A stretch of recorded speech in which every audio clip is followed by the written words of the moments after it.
Terima kasih Anda masih bersama kami di CNN Indonesia Newscast. Kasus perusakan Masjid Ahmadiyah kembali terjadi. Menko Polhukam Mahfud MD meminta agar kasus ini segera diusut tuntas. Sementara pihak Ahmadiyah juga meminta SKB 3 Menteri tahun 2008 tentang Ahmadiyah dicabut untuk mengurangi potensi terjadinya konflik ke depan. Masjid Miftahul Huda yang digunakan untuk beribadah Jumat Ahmadiyah di Kabupaten Sintang, Kalimantan Barat dirusak oleh massa pada Jumat lalu. Tak hanya itu, massa juga membakar bangunan di samping masjid. Menanggapi kejadian ini, Menko Polhukam Mahfud MD telah memerintahkan Gubernur dan Kapolda Kalimantan Barat segera menangani kasus penyerangan serta perusakan Masjid Jemaat Ahmadiyah Indonesia.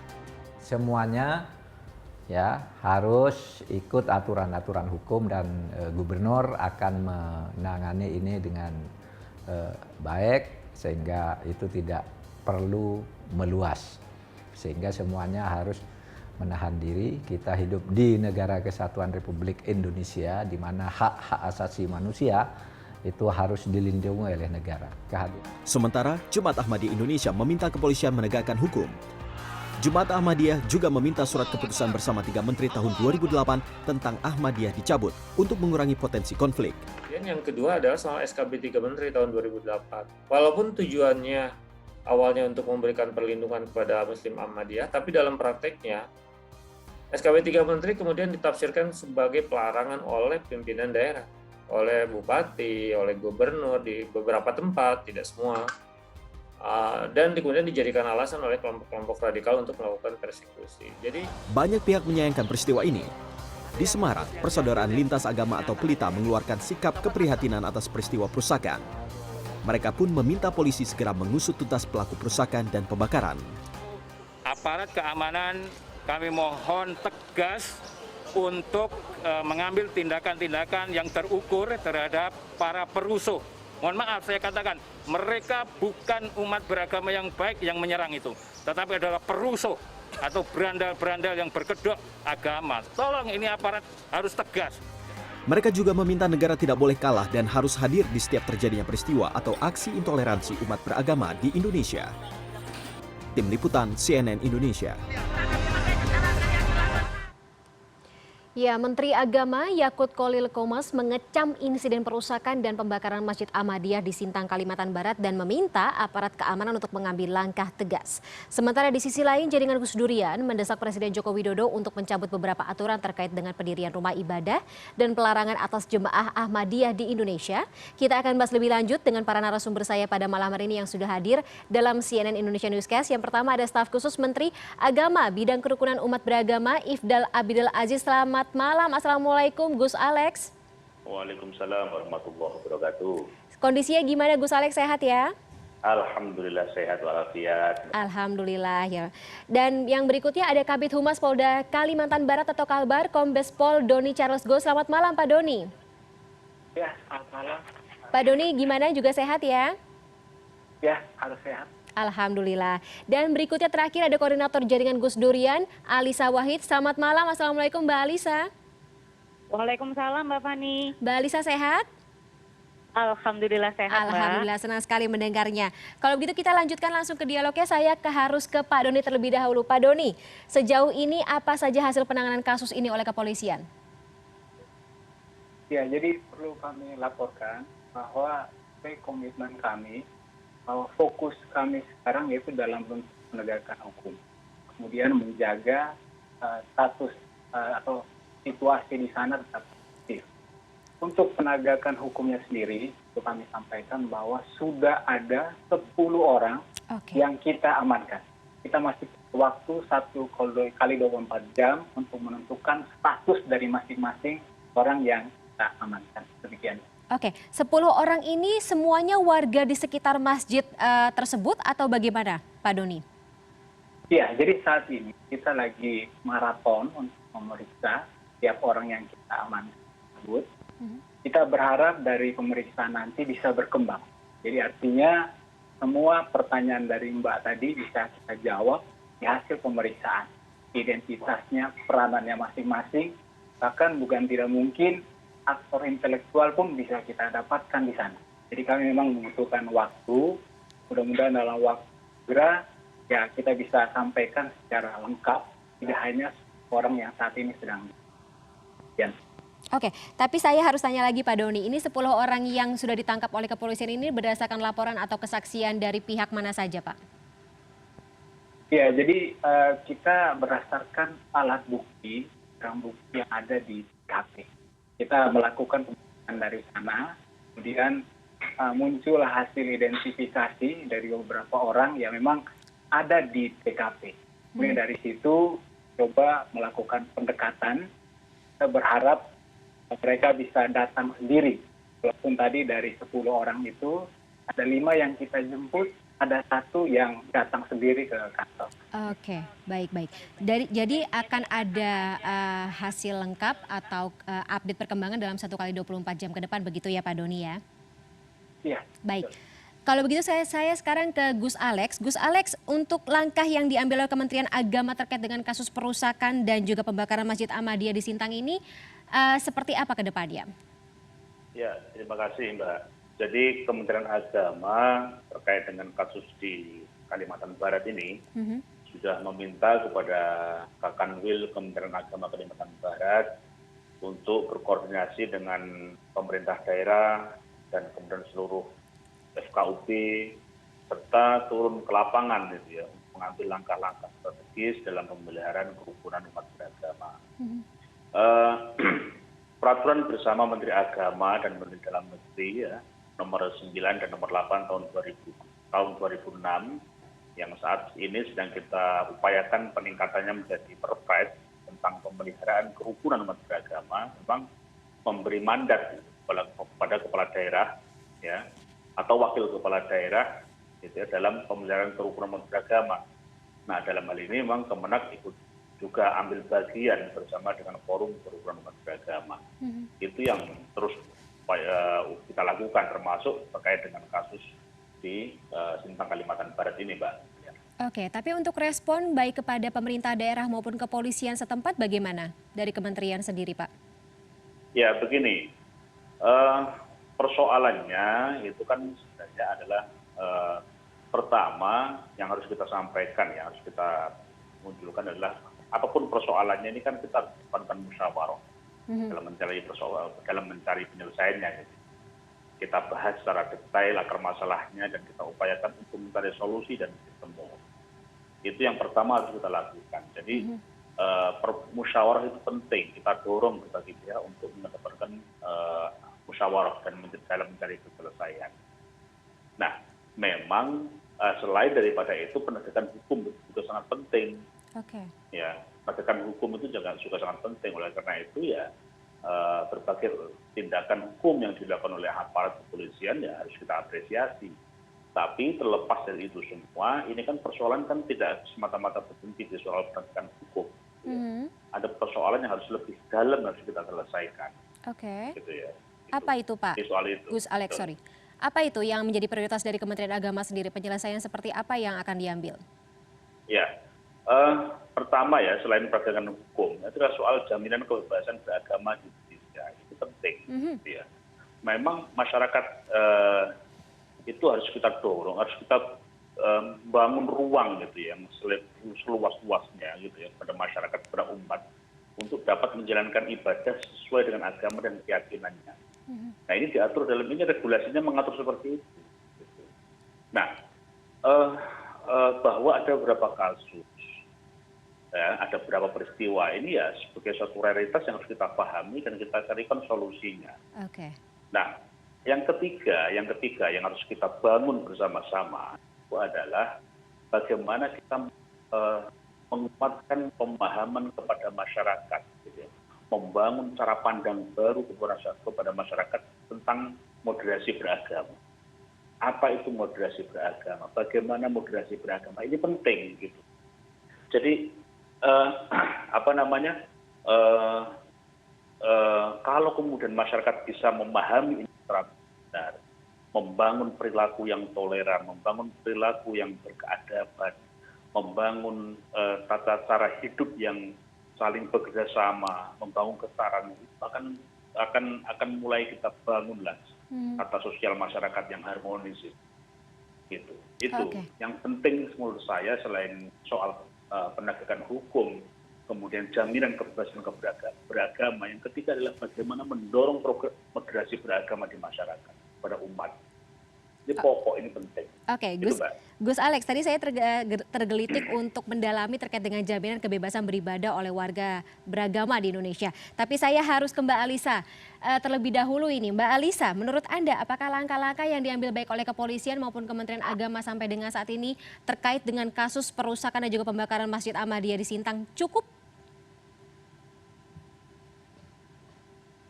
Mbak Alisa? Mbak Alisa, Assalamualaikum. Masih bisa tersambung? Masih bisa mendengar suara saya? Mbak Alisa? Oke, baik. Mbak Alisa, kita masih mencoba untuk menghubungi Anda. Saya penasaran terkait dengan respon. Baik, Mbak Alisa, sudah tersambung lagi ya? Saya ulang lagi pertanyaannya Mbak Alisa ya. Oke, siap. Mbak Alisa sudah cukup jelas mendengar pertanyaan saya tadi? Ya, sudah Mbak. Oke, silakan. Jadi begini, tentu saja kita mengharapkan sebetulnya tidak sampai terjadi ya, harusnya ini tidak sampai terjadi. Tidak seperti sekarang ini yang Pak Doni tadi sampaikan harus mengejar 10 orang, mengamankan 10 orang tersebut begitu. Karena begini Mbak, prosesnya sampai di sini itu sebetulnya cukup panjang loh. Kita sudah mencermati ini sejak dari 1 bulan yang lalu. Ketegangannya mulai meningkat, kemudian ada pertemuan-pertemuan, Pemda juga melakukan pertemuan-pertemuan dengan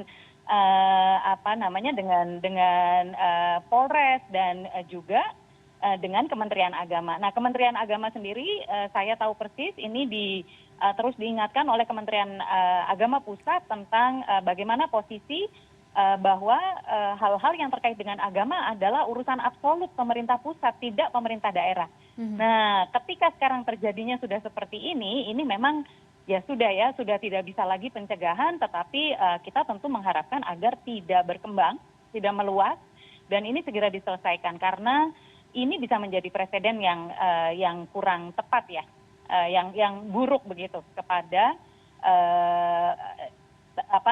resiko terhadap para jamaah Ahmadiyah di tempat-tempat yang lainnya. Termasuk juga perkataan jaringan Gus Dur yang sebelumnya yang menyebut bahwa ada relevansi termasuk dalam SKB 2 Menteri soal pendirian rumah ibadah dan juga SKB 3 Menteri nomor 3 tahun 2008 ini, jaringan Gus Durian menyebut bahwa ini harus atau sebaiknya dicabut. Sejauh apa relevansi aturan ini menyebabkan insiden yang terjadi di Sintang? Karena ada tafsir yang itu kemudian mengikuti 2 aturan tersebut, Mbak. Jadi misalnya begini, pengalaman jaringan Gus Durian mendampingi berbagai kelompok-kelompok minoritas agama terutama untuk mendirikan tempat ibadahnya itu kemudian terkendala oleh aturan-aturan ini. Bahkan di beberapa tempat itu aturannya sudah terpenuhi tapi akhirnya dicabut kembali dukungannya. Nah, itu satu ya terkait dengan pendirian tempat ibadah. Yang kedua terkait dengan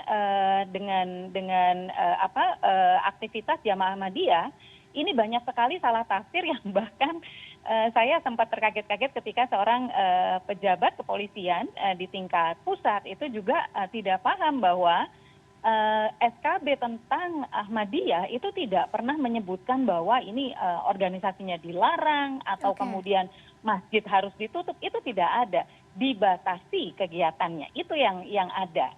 Oke, ini sudah masuk ranah Kementerian Agama tepatnya untuk menjawab dengan polemik di balik SKB 2 Menteri dan juga SKB 3 Menteri, terutama relevansinya dalam terjadinya insiden di Sintang, Kalimantan Barat. Tapi kita harus jeda terlebih dahulu. Kita akan lanjutkan kembali dialog ini dalam CNN Indonesia Newscast. CNN Indonesia Newscast akan segera kembali dengan informasi selengkapnya. Tetaplah bersama kami.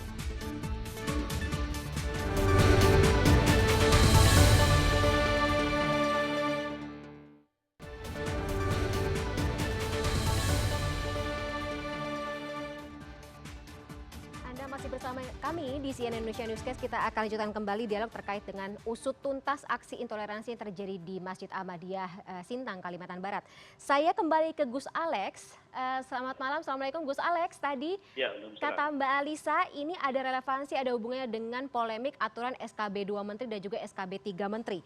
Nah, adanya polemik ini bagaimana Kemenak merespon untuk aturan ke depannya tentu saja? Ya, terima kasih Mbak Lisa. Pertama terkait dengan Peraturan Bersama Menteri Agama dan Menteri Dalam Negeri nomor 9 dan nomor 8 tahun 2006. Ini kan mengatur tentang peran kepala daerah, wakil kepala daerah dalam pemeliharaan kerukunan umat beragama, kemudian penguatan forum kerukunan umat beragama, dan yang ketiga, poin ketiga adalah mengatur tentang pendirian rumah ibadah. Regulasi ini, ketentuan ini itu dibuat ya dalam rangka memberikan aturan-aturan gitu ya, ketentuan-ketentuan bagaimana kemudian kita mendirikan rumah ibadah. Ada persyaratan-persyaratan yang harus terpenuhi. Nah, ini kita bangun, kita sepakati bersama. Ini adalah konsensus pada waktu itu. Konsensus dari sekian banyak tokoh-tokoh agama gitu ya, yang dilakukan dalam rangka membangun kesepakatan bersama bagaimana kita membangun suatu ketentuan, aturan, regulasi agar proses pendirian rumah ibadat itu teratur gitu ya. Ada ketentuan-ketentuannya. Bayangkan Mbak, ketika ada regulasi seperti ini saja, itu masih banyak persoalan yang muncul. Bagaimana kemudian kalau tidak ada ketentuan dan aturan yang kita sepakati bersama-sama, yang menjadi konsensus dari kita bersama. Nah, saya tidak bisa membayangkan itu gitu ya. Sehingga kemudian akan terjadi persoalan yang tidak bisa kita carikan ujung pangkalnya itu seperti apa gitu. Itu yang pertama terkait dengan SKP 2 Menteri. Yang kemudian yang kedua terkait dengan tadi terkait dengan PDM ya, Peraturan Bersama Menteri nomor 9 nomor 8 2006. Yang saat ini statusnya sedang kita tingkatkan, kita upayakan untuk meningkat menjadi peraturan presiden, jadi kita perkuat lagi gitu. Pada awalnya ketika SKP mungkin pemerintah daerah kurang begitu memberikan atensi kepada forum kerukunan umat beragama, kepada FKUB, sehingga peran-peran kerukunan itu masih minim peranannya gitu. Nah, dengan Perpres ini kita harapkan pemerintah daerah lebih aktif bagaimana membangun kerukunan di daerah mereka masing-masing melalui FKUB. Nah, ini yang kedua Mbak, terkait dengan surat keputusan bersama ya Menteri Agama, Jaksa Agung, dan Menteri Dalam Negeri tahun 2008 tentang peringatan dan perintah kepada penganut, anggota dan atau anggota pengurus Jemaat Ahmadiyah dan warga masyarakat. Ini kan kalau kita lihat kan pokok-pokoknya kan ada beberapa hal gitu ya. Kalau kita coba lihat ada 6 butir keputusan gitu ya, ada 6 butir keputusan pokok yang disampaikan di dalam surat keputusan bersama itu. Dan ini substansi ini kita udah mulai lupa. Dan menurut saya kita harus secara bersama-sama membangun kembali gitu ya, membangun pemahaman kembali tentang 6 butir pokok keputusan di dalam SKP ini yang antara lain gitu ya, memberikan peringatan dan memerintahkan kepada warga masyarakat untuk tidak menceritakan, menganjurkan, atau mengusahakan dukungan umum melakukan penafsiran tentang suatu agama yang dianut di Indonesia, atau melakukan kegiatan keagamaan yang menyerupai kegiatan keagamaan dari agama itu, yang menyimpang dari pokok-pokok ajaran agama itu. Ini poin pertama, poin pokok pertama. Yang kedua, penganut atau penganut anggota dan atau anggota pengurus Jamaah Ahmadiyah Indonesia juga diingatkan sepanjang mengaku beragama Islam untuk menghentikan penyebaran penafsiran dan kegiatan yang menyimpang dari pokok-pokok ajaran agama Islam. Ya, ini poin-poin ini mari kita gali kembali poin-poin pokok ini di dalam SKP itu. Jadi jangan kemudian langsung dianggap bahwa SKP ini menjadi pangkal dari persoalan, memunculkan persoalan. Kita gali aja pokok-pokoknya. Adapun apabila ditemukan hal-hal yang dianggap kurang sesuai, kurang tepat dan seterusnya, ya mari kita perbarui. Mari kita isi mana yang kosong. Ada rencana ke sana, Gus Alex? Gitu. Peluang itu masih memungkinkan kok. Peluang itu masih memungkinkan. Tapi mari kita gali kembali isi dari surat keputusan bersama 3 menteri ini. Kita jangan lupa, jangan semata-mata kemudian melihat SKP 3 menteri, tapi isinya ini apa? Mari kita gali bersama-sama, jangan sampai kita lupa. Itu aja, Mbak. Oke. Itu. Kalau misalnya tadi SKB 2 Menteri ini akan diperkuat dengan peraturan Presiden, apakah ada rencana seperti itu juga untuk SKB 3 Menteri untuk menghindari adanya multitafsir pasal-pasal yang di dalamnya? Begini, Mbak. Pertama terkait dengan PBM nomor 9 nomor 8 tentang tahun 2006 ya, itu yang saat ini menjadi prioritas kita itu ya, tentang bagaimana kita memperkuat peran pemerintah daerah dalam rangka memperkuat FKUB di tingkat daerah gitu ya. Nah, Oke. ya. Kemudian bagaimana itu kita naikkan statusnya menjadi Prokes agar lebih kuat karena problem-problem ini muncul di daerah-daerah gitu ya. Kalau pemerintah daerahnya tidak care terhadap FKUB, tidak care terhadap dengan isu-isu kerukunan, isu-isu toleransi dan seterusnya, terus mana? Gitu. Oke. Nah, begini Mbak, kita masih banyak di daerah-daerah yang FKUB tingkat daerah itu tidak difasilitasi oleh pemerintah daerah, itu masih banyak. Artinya masih banyak kepala daerah yang tidak care terhadap isu kerukunan. FKUB-nya dibiarkan, FKUB-nya tidak difasilitasi, FKUB-nya tidak kemudian diperhatikan, masih banyak gitu. Karena menganggap bahwa dasar regulasi keberadaan FKUB hanya sekedar peraturan bersama menteri, dua menteri. Maka kita dorong agar menjadi peraturan presiden. Terkait dengan SKB 3 menteri, ini saat ini kalau menurut saya dua hal pokok. Pertama adalah mari kita gali bersama-sama. Mari kita gali bersama-sama substansi dari surat keputusan bersama 3 menteri ini ya. Yang kedua, apabila masih dirasa gitu, ada yang kosong, ya mari kita isi. Apabila ada yang dianggap terlalu keluar dari konteks, ya mari kita perbaiki. Itu aja kalau menurut saya. Oke, ini bisa jadi masukan untuk kedepannya ya, terutama untuk Iya, Sintang Kalimantan betul. Barat. Kalau begitu saya ke Pak Doni. Pak Doni, ini saya juga penasaran terkait dengan seperti yang disebut Mbak Alisa. Ini proses sudah berlangsung sejak Agustus lalu ketika mediasi ini dilakukan semenjak adanya pasca penyegelan Masjid Ahmadiyah tersebut. Ini sebenarnya kesepakatan seperti apa yang diambil oleh pihak-pihak yang melakukan mediasi sampai akhirnya bisa terjadi insiden pembakaran ini gitu. Dan aturan seperti apa yang selama ini berjalan di Kalimantan Barat atau Sintang khususnya terkait dengan bagaimana SKB 2 Menteri kemudian juga SKB 3 Menteri tersebut berjalan di lapangan. Pak Doni. Ya, jadi kami jelaskan sejak masalah ini mencuat di awal Agustus yang lalu, itu dari pemerintah Kabupaten Sintang sudah melakukan berbagai upaya dengan melibatkan semua stakeholder agar permasalahan ini diselesaikan secara musyawarah. Ini pun melibatkan semua masyarakat yang menghendaki agar masjid yang saat ini digunakan tanpa izin itu dibongkar, kemudian juga dengan menghadirkan dari pihak Ahmadiyah. Ketika berproses, ya ternyata pemerintah Kabupaten Sintang sudah mengambil keputusan, waktu itu keputusannya menonaktifkan operasional permanen di masjid yang didirikan tanpa izin. Namun ternyata keputusan ini dianggap masih belum cukup oleh elemen masyarakat yang menolak berdirinya Masjid Ahmadiyah di sana. Dan mereka melakukan aksi dan terjadilah kejadian di tanggal 3 September kemarin. Oke, tapi aturan terkait dengan SKB 3 Menteri di Sintang Kalimantan Barat sendiri selama ini berjalan seperti apa Pak Doni? Ya, itulah yang maka itu pemerintah Kabupaten Sintang berani mengambil keputusan dengan menolak semua kegiatan di masjid itu. Tentunya ada kegiatan berarti ada upaya penyebaran di sana yang tentunya akan bertentangan dengan tiga menteri. Nah, di samping dengan peraturan bersama menteri tadi, ada juga aturan-aturan yang harus ditaati oleh jamaah Ahmadiyah ketika akan membangun tempat ibadah. Yang diindahkan juga menjadi sumber masalah di yang Oke, baik. Dari pihak Kementerian Agama mengatakan sudah ada yang diturunkan ke lokasi ke Sintang, Kalimantan Barat untuk memediasi atau melakukan kesepakatan membicarakan hal seperti ini lebih lanjut sehingga aturan-aturan yang dilakukan ke depannya ini bisa semakin jelas seperti itu ya.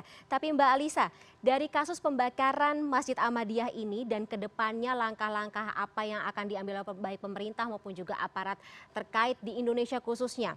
Bagaimana Anda melihat peran pemerintah serta pihak-pihak terkait lainnya ini dalam menjamin kebebasan beragama serta beribadah bagi warga Indonesia khususnya?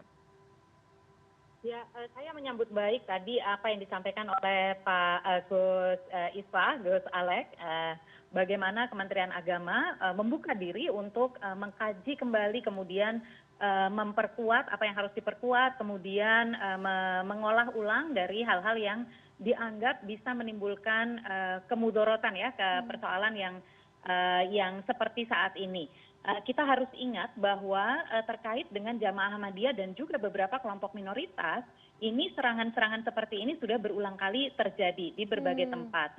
Dan kasus-kasus konflik antar kelompok umat beragama juga kita temukan di berbagai tempat. Nah, kenapa ini terjadi, Mbak? Tadi pertanyaan Mbak Fani adalah tentang peran pemerintah daerah, kemudian juga aparat keamanan di tingkat daerah, bahkan juga Kementerian Agama di tingkat daerah ya. Yang pertama, kita harus ingat bahwa agama adalah urusan absolut ya. Urusan absolut artinya keputusan pengaturan itu dilakukan oleh pemerintah pusat, tidak didelegasikan ke pemerintah daerah, tidak termasuk di dalam otonomi daerah. Yang kedua, urusan otonomi daerah ini memang membawa dampak, Mbak. Kenapa? Karena para kepala daerah terpilih ini bisa lebih mudah terperangkap dari pandangan kenasionalan gitu. Jadi perspektifnya itu bukan perspektif nasional tetapi perspektif lokal begitu. Sehingga kemudian yang dilihat ya hanya Kalbar saja. Kalau di misalnya dulu ada kasus di Minahasa Utara, ya di Minahasa Utara saja, di Karimun saja begitu. Nah, kemudian yang kemudian memperparah itu adalah pendekatan harmoni sosial dan ketertiban umum yang berpihak pada mayoritas, Mbak, atau yang biasa kita sebut sebagai mayoritarianisme. Jadi bukan perlindungan terhadap hak konstitusi warga negara yang dijadikan sebagai acuan, tetapi kehendak mayoritas bagaimana gitu. Nah, ini berat ya karena mayoritas itu kan beda-beda. Kita bicara di Bali ya mayoritasnya bukan orang muslim gitu. Di sini mayoritasnya orang muslim, tapi di tempat lain tidak gitu. Kalau kita pakai mayoritarianisme, kita akan kehilangan perspektif konstitusional. Baik, baik. Ini semoga bisa menjadi masukan untuk membicarakan semuanya secara lebih tidak memperhatikan mayoritarisme itu ya Mbak Alisa, dan juga memperhatikan prioritasnya kepada kerukunan umat beragama secara keseluruhan di Indonesia. Tapi sayang sekali karena durasinya sangat sempit, kita harus sudahi dulu dialog pada malam hari ini. Terima kasih sekali atas waktunya Gus Alex, Pak Doni, dan juga Mbak Alisa dalam CNN Indonesia Newscast pada malam hari ini. Sehat selalu semuanya. Selamat malam, sampai jumpa. Ya. Terima kasih Mas Pak Doni, Mbak Alisa. Terima kasih Alex. Terima kasih Mbak Anissa. Dan tetaplah bersama kami karena CNN Indonesia Newscast akan segera kembali sesaat lagi.